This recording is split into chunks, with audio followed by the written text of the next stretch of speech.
A lone Comanche saves his enemy's dying wife, not knowing what awaited her. The evening sun dipped low in the sky, painting the horizon with shades of orange and red. Kona, a lone Comanche warrior, sat atop his horse as he watched the open plains stretch out before him. The wind swept through the tall grass, rustling the leaves of the few scattered trees. The land was quiet, as it often was. To Kona, the silence was comfortable. His world was one of solitude, of endless sky and empty earth.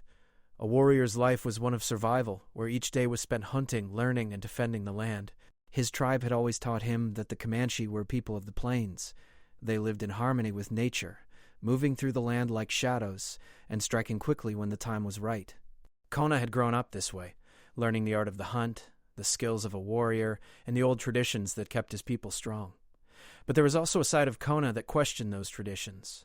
He had seen enough bloodshed, enough hatred to wonder if there was more to life than just fighting and surviving. Kona had been tracking a herd of antelope for the past few hours. He was patient, moving carefully through the brush, but a sudden cloud of smoke rising in the distance caught his attention. His heart raced. Smoke was never a good sign, not in the wide-open plains where fires could spread quickly. The sun was setting, and he knew he couldn't wait much longer. He turned his horse toward the smoke, urging it to run faster. As he rode, the smoke grew thicker, and the sharp smell of burning wood reached his nostrils.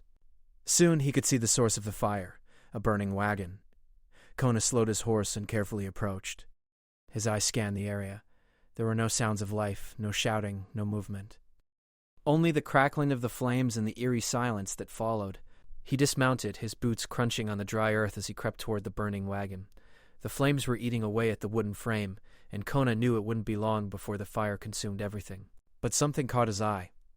A figure lying near the edge of the fire, partially hidden by the smoke and debris. Kona's heart skipped a beat. It was a woman. Her body was limp, and her clothes were torn, her skin covered in dirt and blood. He could barely make out her face through the smoke, but there was something about her that made him pause. She was alive, barely. He quickly rushed to her side, kneeling beside her. The heat from the fire was unbearable, but he didn't hesitate. Without thinking, he grabbed her under the arms and dragged her away from the flames. Her body was light, almost lifeless, and Kona felt the weight of her as he pulled her farther from the wreckage. His breath was heavy, his movements urgent. This woman had to survive. When he was a safe distance from the fire, Kona laid her down gently on the ground. He checked her pulse. It was weak, but still there. He tried to calm his breathing, taking a moment to assess the situation. This was not his fight. This woman was the wife of a settler, one of the men who had killed and raided Comanche camps. He had crossed paths with her husband before, and the memories of the conflict were bitter. Kona's mind raced. He could have left her to die. She was an enemy, a symbol of everything he had been taught to hate. But something in her eyes, the way she clung to life, even in her unconscious state, stirred something inside him. The hatred he had carried for so long seemed to slip away for just a moment. He couldn't leave her.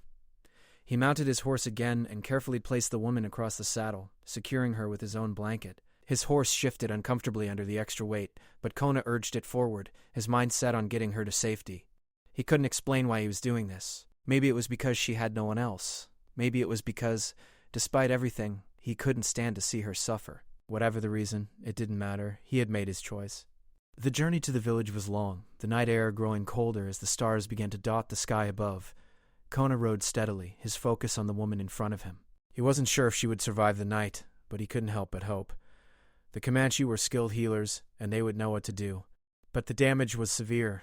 Burns covered her arms and face, and it seemed she had suffered other injuries too. Her breath came in shallow gasps, and Kona kept a careful eye on her, hoping she would hang on. When he finally reached the village, it was quiet, the only sound the soft rustling of the wind in the trees. Kona rode straight to the medicine lodge, where the elders and healers gathered. He dismounted swiftly, careful not to disturb the woman too much. One of the elders, an old woman with sharp eyes and hands that had treated countless wounds, came forward. She assessed the situation quickly. "Lay her down," the elder said softly, her voice calm and steady despite the urgency of the moment. "We will do what we can." Kona stepped back, watching as the healers worked on the woman. They stripped away her burned clothing and applied salves to her wounds, their hands moving with practiced care. Kona could see the pain in her face, but she didn't cry out. She remained still, her body too weak to protest. The healers murmured to one another, and Kona couldn't help but feel a pang of guilt. What had he done? The woman's breathing slowed as the healer worked, and for the first time since he had found her, Kona allowed himself a moment of relief. She might survive, after all. But he knew that whatever happened, this night would change everything. He had saved her life, but what would be the cost? The past would not be so easily forgotten, and he had no idea what awaited her when she woke. Would she see him as a savior or as a reminder of all that had been lost? Kona stood there, watching the firelight dance on the faces of the medicine people.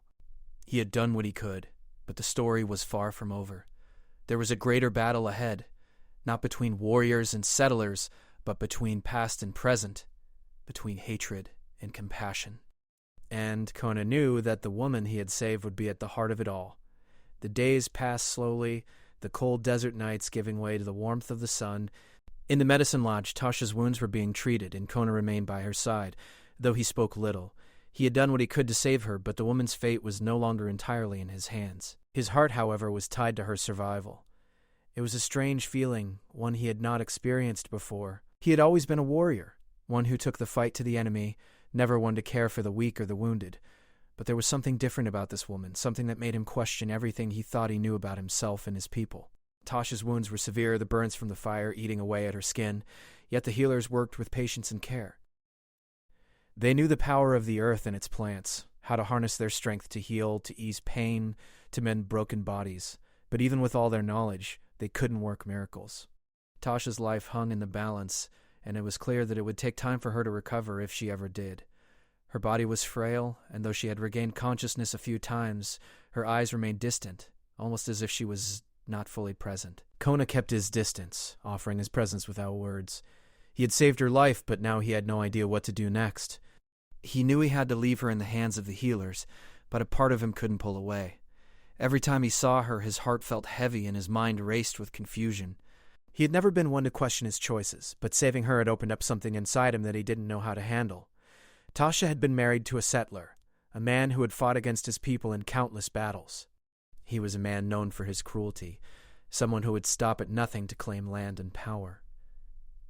Kona had crossed paths with him many times, and the memories of their encounters still burned in his mind. But Tasha was different. She was not her husband. She had been a part of a world that had never understood his people, but now, after everything that had happened, she was caught in the middle of two worlds that could never truly understand each other. The days grew warmer, and Tasha's strength slowly began to return. She was still weak, still haunted by the fire that had nearly taken her life, but she no longer seemed to be fading away. She was alive, and Kona couldn't help but feel a sense of relief at seeing her breathe without pain. Her body was healing, but something in her eyes told a different story.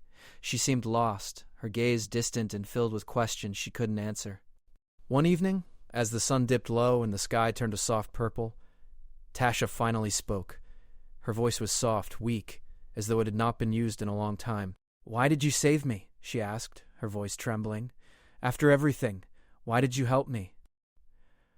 Kona was silent for a long time. He had known this question would come, but he had never prepared an answer. He looked down at his hands, rough from years of battle and survival, and then back to her. "You were dying," he said simply. "I could not let you die." Her eyes searched his face, looking for something she didn't understand. "But we are enemies," she said, her voice laced with disbelief. "You should have let me die." Kona's jaw tightened. "I am not a killer," he said, his voice low. "Not unless it is necessary." Tasha didn't reply immediately. She seemed to be lost in thought, her fingers playing with the edge of the blanket she had been wrapped in. "But I don't understand," she whispered. "My husband is your enemy. He has killed your people. He has taken everything from you. Why save me?" Kona looked at her, his eyes softening. "You are not your husband," he said, his voice gentle. "You are not the man who has hurt my people. You are a woman caught in a war that is not yours." Tasha's eyes filled with tears, but she blinked them away quickly. She had never allowed herself to show weakness before. She had always been the strong wife of a man who was too proud to see the truth of the world around him. She had been a prisoner in her own way, bound by the expectations of her husband, the settlers, and the world they had built. She had never known a life outside of that, until now. Kona's words seemed to linger in the air, heavy with meaning. She had been caught in a world of conflict, a world where everything had been defined for her. She had been raised to believe that the Comanche were nothing more than savages, enemies to be feared and hated. But in Kona's presence, she felt something different. She felt a sense of peace, of calm, that she had never known before. It was strange, and it made her question everything she had ever been taught. Kona stood and walked toward the door of the medicine lodge. "I will return tomorrow," he said, his voice steady. "Rest. You are safe here."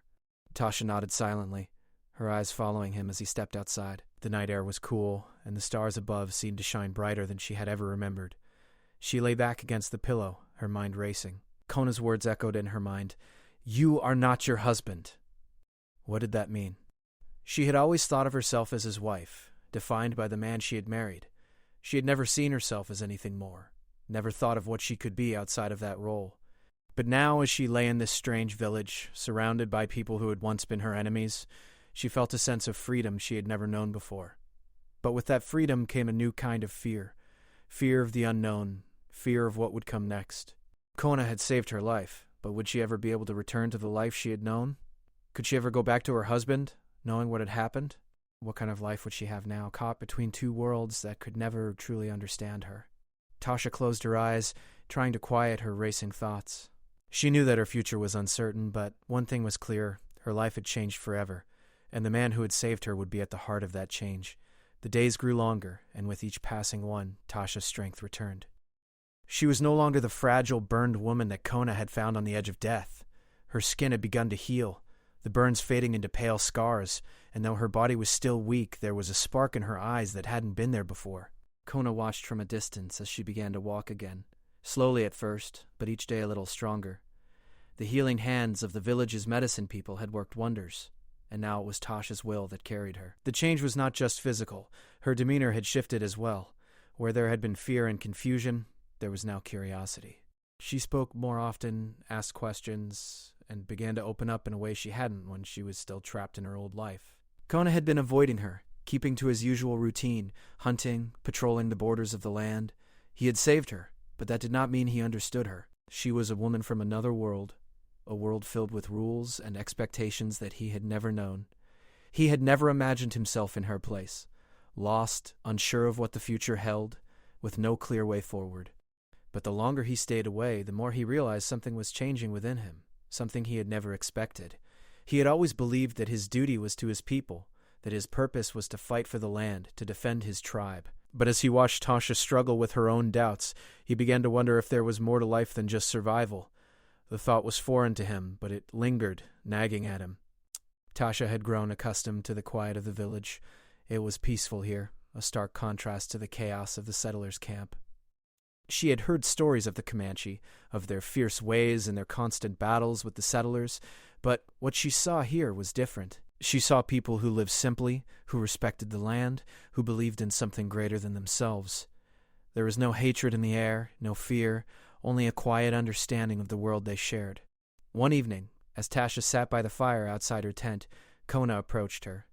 He had been watching from a distance, as he often did, but tonight something was different. He had made up his mind to speak to her, to try to understand what had happened between them. Tasha looked up as he approached, her eyes meeting his with a mixture of curiosity and wariness. She had not seen him much in recent days. He had been busy with his duties, and she had spent most of her time recovering. But there was something in his gaze now, something that made her heart race. She had come to trust him, but that trust was still fragile, and she wasn't sure how to navigate the space between them. "Kona," she said softly, her voice steady despite the fluttering in her chest. "What brings you here tonight?" Kona sat down across from her, his posture relaxed but his face unreadable. He didn't speak at first, just watched the fire flicker in front of them, casting long shadows across the ground. Tasha waited patiently, not wanting to push him, but feeling the need to understand. "I've been thinking," Kona began, his voice low and thoughtful, "about why I saved you." Tasha's heart skipped a beat. She had wondered about this, why he had chosen to save her, why he had gone against everything he had been taught to do. "And what have you decided?" she asked quietly. Kona met her gaze, his dark eyes filled with an emotion she couldn't quite read. "I don't know," he said. "I didn't think it would matter. But now, I can't stop thinking about it." Tasha felt a surge of emotions, confusion, curiosity, and something deeper, something that she couldn't quite place. She had come to realize that Kona wasn't just a warrior. He was a man, struggling with his own doubts, his own questions about life. "It matters to me," she said softly. "You saved me. You gave me another chance." Kona nodded, though his expression remained unchanged. "I did," he said. "But what does it mean?" Tasha thought about it for a moment. "I don't know," she whispered. "But I think it means something more than just saving a life. It's about what happens after, what we do with that second chance." Kona was silent, the weight of her words settling in his chest. He had never thought about it that way, had never considered what came next after a life was saved. His world had always been about survival, fight, win, survive. But here, in this quiet village with Tasha sitting across from him, he realized that survival alone wasn't enough. Tasha continued, her voice gaining strength. "I don't know what the future holds," she said, her eyes never leaving his. "I don't know if I can go back to my old life, to the life I had before. My husband, he's part of a world I no longer understand. I've seen things, learned things that I can't forget. And I don't want to forget. I can't go back to being that woman." Kona's brow furrowed, his thoughts shifting. He had never fully understood Tasha's life before the fire, before she had been brought to the village. But now he saw the weight of her words. She wasn't just physically healing. She was changing, evolving into someone new, someone who no longer fit the mold of the life she had left behind. "You don't have to go back," Kona said quietly, his voice filled with a new sense of certainty. "You can stay here with us. You can find a new path, a new way." Tasha's heart swelled at his words. She had thought in the back of her mind that this was the truth she had been searching for. She had never been a warrior, never been a fighter like Kona, but she had found something here that she couldn't ignore. She had found something inside herself, something that made her believe she could be more than just a wife, more than just a victim of circumstances. "I want that," she said softly. "I want to stay.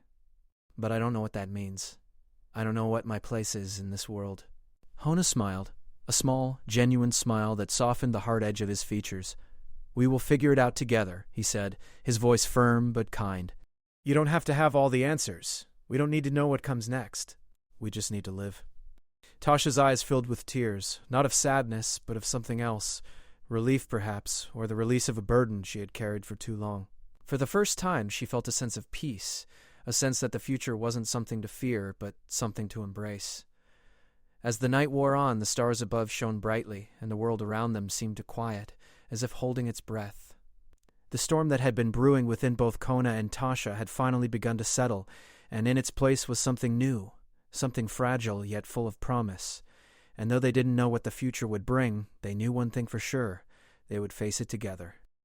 The days following that conversation were quiet, but filled with a new sense of possibility. Tasha had settled into the rhythm of life in the village, finding purpose in the simple tasks that came with each day. She had become part of the community, though she still felt like an outsider at times. But Kona had made sure she felt welcome, showing her the ways of his people without forcing her to rush. There were no expectations, only the space to heal both physically and mentally. As the weeks passed, Tasha's strength continued to grow. Her wounds healed faster than she had anticipated, and the scars from the fire became less of a reminder of her past and more of a testament to her survival. She had learned to move with the village, to hunt and gather as the Comanche did, and although she wasn't as skilled as Kona, she felt more connected to the land than she had ever imagined. The Comanche way was hard, but it was also freeing. It was a way of life that allowed no room for weakness, but also demanded a deep respect for the earth and its creatures. It was a balance she hadn't known existed. Yet in the quiet of the night, when the stars filled the sky and the wind whispered through the trees, Tasha often found herself questioning her place in this world.